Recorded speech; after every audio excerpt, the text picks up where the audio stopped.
حضرت حارث عشری رضی اللہ تعالی عنہ فرماتے ہیں، یہ مسند احمد ابن حنبل میں بھی ہے، ترمذی میں بھی ہے، قال قال رسول اللہ صلی اللہ علیہ وسلم انی آمرکم بخمس اللہ امرنی بہن۔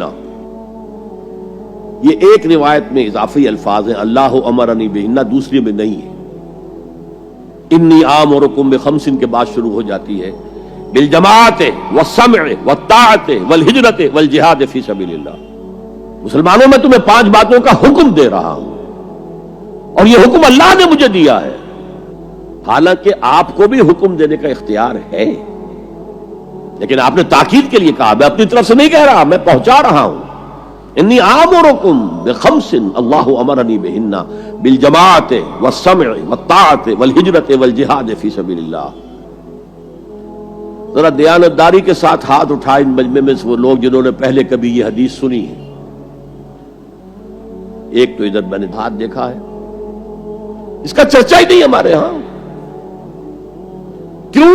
یہ اس لیول سے متعلق ہے جس لیول پہ ہم سوچتے ہی نہیں۔ اقامت دین کی جد و جہد، نظام کو بدلنے کی جد و جہد، یہ ہمارے ذہن سے خارج، ہمارے تصور دین سے خارج۔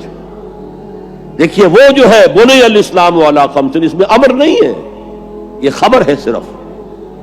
اسلام کی بنیاد 5 چیزوں پر قائم ہے، شہادت اللہ الہ الا اللہ وان محمد رسول اللہ، واقام الصلاۃ وایتاء الزکوٰۃ وصوم رمضان وحج البیت من استطاع الیہ سبیلا۔ یہ حدیث کس کو نہیں معلوم؟ وطن یاد نہ ہو یہ بات دوسری ہے، کس کو نہیں معلوم 5 ارکان اسلام حضور نے بتائے ہیں؟ حالانکہ وہاں یہ ہے میں تمہیں حکم دے رہا ہوں، اور چرچا ہی نہیں ہے ہمارے یہاں۔ جس گاؤں جانا نہیں اس کا راستہ کیا پوچھنا، جو کام ہم نے کرنا ہی نہیں، اس کے جو لوازم ہیں ان کے تذکرے کی کیا ضرورت ہے؟ یہ ہے ہمارا اس وقت کا عام مسلمانوں کا تصور۔ زیادہ سے زیادہ یہ کہ دین کو پھیلاؤ، پہنچاؤ، کتابوں سے، رسالوں سے، ویڈیو سے، آڈیو سے، مواعظ سے، درس قرآن سے، ترجمہ قرآن سے، یا تو یہ کہ اپنی ذاتی نیکی کا تصور ہے، اور یا پھر اس سے اوپر صرف یہ دعوت و تبلیغ۔ اس سے اوپر کی تیسری منزل جسے اقامت دین کہا جائے، جو خصوصی الفاظ حضور کے لیے 3 مرتبہ قرآن میں آئے، هو الذی ارسل رسولہ بالہدی ودین الحق لیظہرہ علی الدین کلہ۔ کسی اور نبی کے لیے 1 دفعہ بھی نہیں آئے، حضور کے لیے 3 دفعہ آئے، سورہ توبہ، سورہ فتح، سورہ صف۔ یہ چونکہ چیز ہمارے ذہنوں سے نکل گئی ہے، لہذا اس کے جو متعلقات ہیں اس کی طرف بھی توجہ نہیں ہے۔ سیدھی سی بات ہے، منطقی بات ہے، جس گاؤں جانا نہیں اس کا راستہ کا کو پوچھنا۔ یہ 5 چیزیں ہیں لازم۔ جماعت کی شکل میں رہو، یہ بھی فرمایا علیکم بالجماع، یہ حضور کی حدیث ہے، علیکم بالجماع، لازم جماعت کی شکل میں رہو۔ اور حضرت عمر کا قول ہے، اور آپ کو معلوم ہے کہ صحابی کا قول بھی حدیث کہلاتا ہے۔ حضرت عمر فرماتے لا اسلام الا بالجماع ولا جماع الا بالامارہ ولا امارہ الا بالاطاعہ۔ کوئی اسلام بغیر جماعت کے نہیں، کوئی جماعت بغیر عمارت کے نہیں، اور کوئی عمارت بے فائدہ ہے اگر اس کی اطاعت نہ ہو۔ تو پہلا حکم بالجماع والسمع، اور سنو، سننے کے لیے وابستہ رہنا ہوگا، وابستہ رہ شجر سے امید بہار رکھ۔ اب یہ نہیں ہو سکتا تھا کہ حضور پر کوئی بات آئی ہے تو آپ خود ہر ایک کے گھر جا جا کے اس کو پہنچائیں۔ آپ وابستہ رہیں اس نظم جماعت کے ساتھ، جیسے کہ درخت کا پتا جو ہے اس تک بھی جڑ سے لے کر جو غذا آ رہی ہے درخت کے پتے تک پہنچ رہی ہے۔ تو پیوستہ رہ شجر سے امید بہار رکھ، اس پیوستگی کے ساتھ، تاکہ وہ سارے احکام آپ تک خود بخود پہنچے۔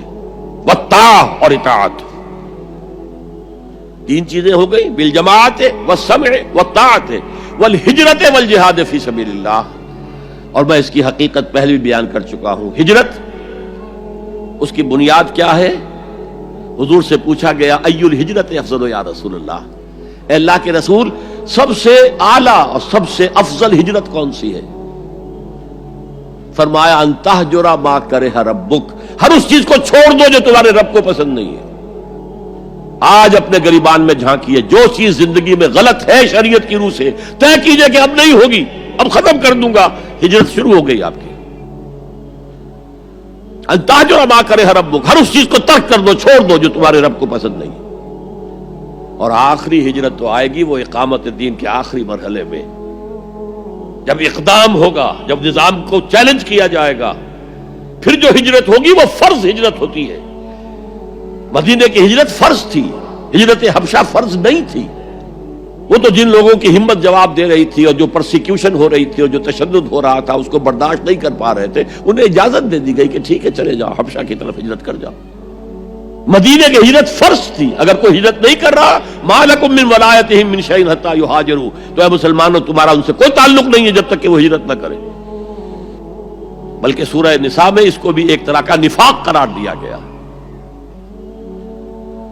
تو وہ ہجرت بڑی ہجرت ہے، گھر بار چھوڑ کر، اور مکے والے جو گئے تھے چھوڑ کر، وہ قریش کے بھیڑیوں کے رحم و کرم پر چھوڑ کر گئے تھے اپنے گھر والوں کو، اور ان کا سارا گھر کا سامان لوٹا گیا تھا، اور اس سارے سامان سے وہ کیپٹل فراہم کیا گیا تھا جس کو لے کر ابو سفیان کا قافلہ گیا تھا شام کی طرف، جس کا حضور نے پیچھا کیا تھا لیکن وہ نکل گیا تھا۔ جب وہ واپس آ رہا تھا تب حضور نے پھر اس کو کنفرنٹ کرنے کے لیے مدینے سے باہر نکل کر پروگرام بنایا، لیکن وہ اللہ کو کچھ اور منظور تھا، ادھر سے لشکر آ گیا اور جنگ ہو گئی، جنگ بدر ہو گئی۔ تو ہجرت کیا ہے؟ شروع سے ہجرت کیا ہے؟ ان تہجر ما کرہ ربک، اور سب سے اوپر کیا ہے؟ گھر بار، اپنے آباء و اجداد کی وطن جہاں آپ کے آباء و اجداد دفن ہے، چھوڑو، جاؤ، اور جاؤ وہاں جہاں پوری طاقت مرکوز ہو جائے تاکہ آپ نظام باطل کو چیلنج کرنے کے لیے ساری طاقت ایک جگہ جمع کر سکیں۔ اور جہاد پوچھا گیا ای الجہاد افضل یا رسول اللہ، سب سے افضل جہاد کون سا ہے اللہ کے رسول؟ فرمایا ان تجاہد نفسک فی طاعت اللہ، کہ اپنے نفس کے خلاف جہاد کرو، اسے اللہ کا مطیع بناؤ۔ وہ سرکش ہے، وما ابرئ نفسی ان النفس لامارۃ بالسوء، یہ نفس جو ہے امارۃ بالسوء، برائی کا حکم دینے والا ہے، اس کے خلاف کشاکش کرو اور اس کو دباؤ، اسے اللہ کے سامنے جھکاؤ، یہ جہاد افضل ہے۔ اور بلند ترین جہاد قتال فی سبیل اللہ، ان اللہ یحب الذین یقاتلون فی سبیلہ صفا کانہم بنیان مرصوص۔ یہ ہے وہ حدیث جو ہمارے تصورات سے خارج ہو